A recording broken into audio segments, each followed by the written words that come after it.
My sponsor actually got me connected with this place. I've had a sponsor for about 4 years, and I lost contact with him, and he got me reunited with Sovereign Health. He's actually a facilitator at Rock Solid in Costa Mesa. My insurance couldn't go through with him, but he said Sovereign Health most likely would help me go through, and I got a hold of Jerry, and it's been great ever since. It all started when I was really young, I'd say 12 years old.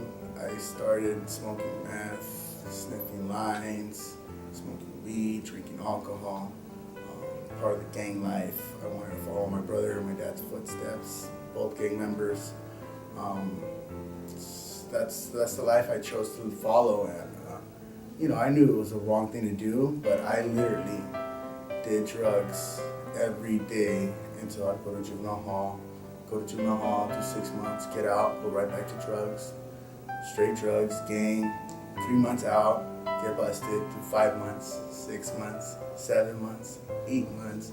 I had my whole juvenile hall life, drugs and institutions.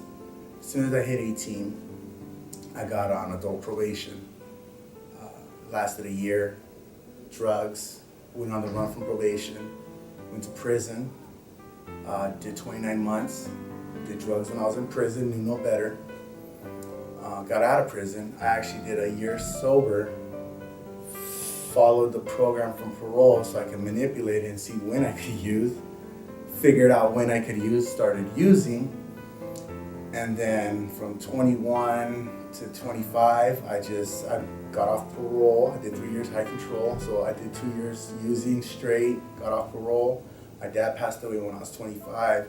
I went back to the needle, what I learned in prison. And that's when I first knew that I was actually an addict, because everybody started pointing that out to me. You got a problem. You have a huge addiction. And I started going to treatment centers. I went to a facility in Garden Grove, California, called Unidos. That's where I met my sponsor. Awesome guy. Showed me the ropes of the program. He explained to me it doesn't matter whether you identify as an alcoholic or a drug addict. Either way, the ship's gonna sink, both, whatever, which one. Jump in the book and get busy. So I actually did the program twice. First time I failed, I started using after 40 days. Manipulated it to the 89th day. Left the 89th day. I was graduating the next day, but I manipulated the system. I believed I didn't deserve it. I left, went on another long run, went back to the program, Unidos, did 90 days, perfect, did 90 days outside, perfect, and just because it landed on my birthday, I believed that I deserved drugs again in my life. I went back to using. That was 2012, February. 2012, February, and I used all the way up to January 15th, 23rd of the 15th. And I knew that I was actually done. I was burnt out on drugs. I was tired of debating whether I should stick the needle on my arm or not. And honest to God, I felt like enough was enough. What can I do to help myself? Because I always believed that if I held a job, I could just use, because I deserve it. As long as I don't pull money out of my account, because I have direct deposit, I deserve to use. I'm providing for my family. I should be able to do what I want with my spare money from side jobs. And I said enough was enough, and I enrolled myself into Sovereign with the help of my sponsor. And it's been great ever since. I gotta just appreciate the program. I came in with a steady mind. Like, enough was it. That was it. I'm gonna listen to the facilitators. I'm not gonna glorify drugs. I'm not gonna glorify the past. I'm not gonna glorify the dealers. I'm not gonna discuss about my drug habits with other clients or what I could get in prices. I'm getting the tools I need in every class, the meditation, and it's just great. They actually meet all my needs. They talked to me about all my problems. They said, when I come in, make sure any little thing that bothers you, whether it's a little mishap with a client, argument with the client, if someone steps on your feelings in any way and they're hurt, discuss them with your therapist. So I got my therapist who I let him have it every day. He loves it, because I come in and I check in every morning like, hey, this is what happened. May I get at you a little bit? Yeah, he'll come pull me. All the facilitators here, they know what they're saying. They have great feedback on everything. I mean, anything I've asked so far, it's met like exactly what I wanted to hear, and I feel like I knew the answer.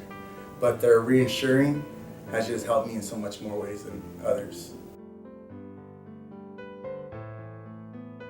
I felt like I was in a college. Honestly, I felt like I was gonna live in this college dorm right here, and turns out I actually have my own apartment. I never, ever, and I'm 29, ever did my own laundry. Not even in the other facility. They had someone who did our laundry for us. I learned how to do my own laundry. I cook for all my roommates, which I have one roommate in my room.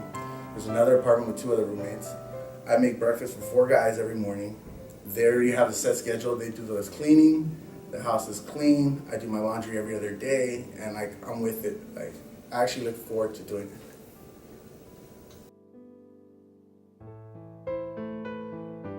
I would say this program actually exceeded it. It blew my mind. When I got to this program, I was wowed, and I'm not very wild and very easy, but I was actually everybody has a smile. Not one staff member walked by without introducing themselves to me.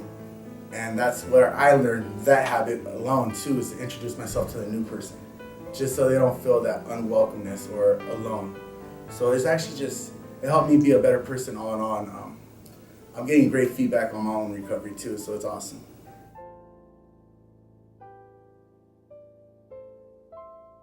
A thing I learned in my addiction is you're not gonna always like who you get as a roommate.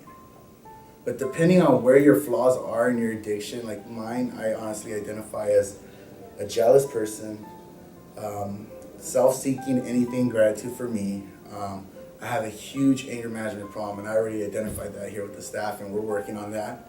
And I mean, each staff always asks me, how are you feeling today with your anger?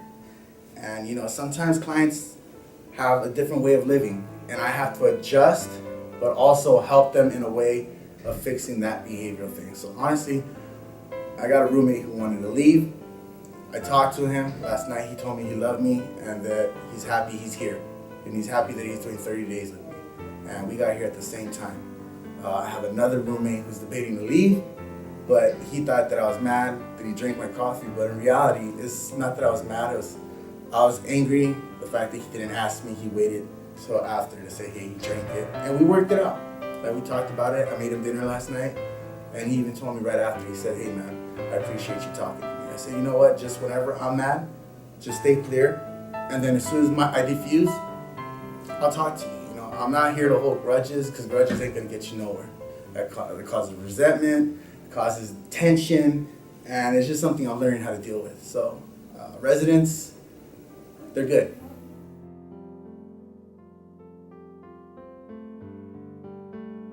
I love it when we go into the anger management class and we do the where you at today chart, from 10 to being furious to 1 being zen. I love having that check-in, because in reality, that's where, if you are having a bad day, they'll ask you, hey, what's going on? Not to mention the meditation. The morning meditation is everything to me.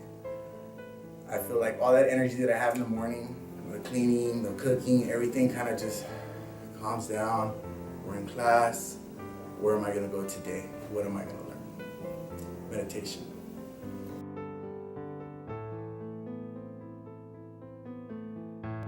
Feels like I'm in a college dorm. I feel like I'm actually educating myself, and I come from where, like I said, I started gangbanging at 12 and doing drugs. So actually, I was expelled from 6th grade to 12th grade, and I couldn't go to a regular school. This feels like a regular school to me. It's class. 10 to 4:15, awesome. You learn so much, you get to interact with other people, you get to learn other people's behaviors as well as yourself and your flaws. Because people will point them out like, hey, I feel this or I think this. And it's just feedback and it helps. So it's awesome.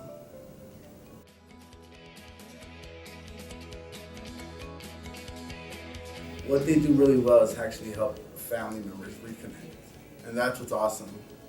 I've seen a couple of family visits where it's pretty cool. You know, I like to see people cry because it's a sign of emotion, of caring, of love and affection. And I actually had that with my mom, and we discussed other family members in my family that have problems, and like why I can't go back to my mom's house. Like, this is why I can't be there to help her in that situation because I'm helping myself. So I love the family reconnection, and it's amazing. It's cool.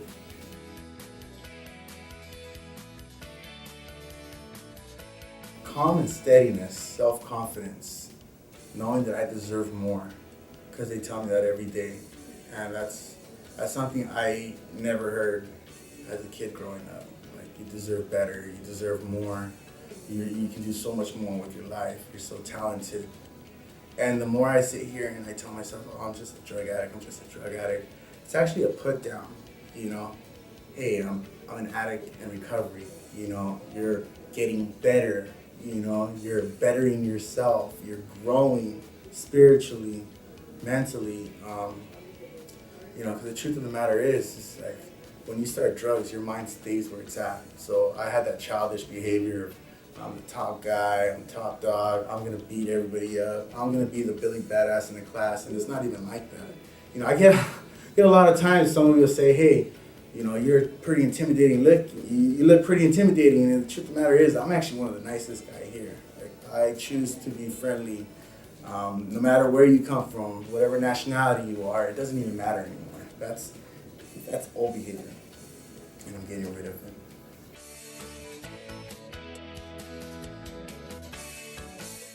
If you don't have insurance, get insurance.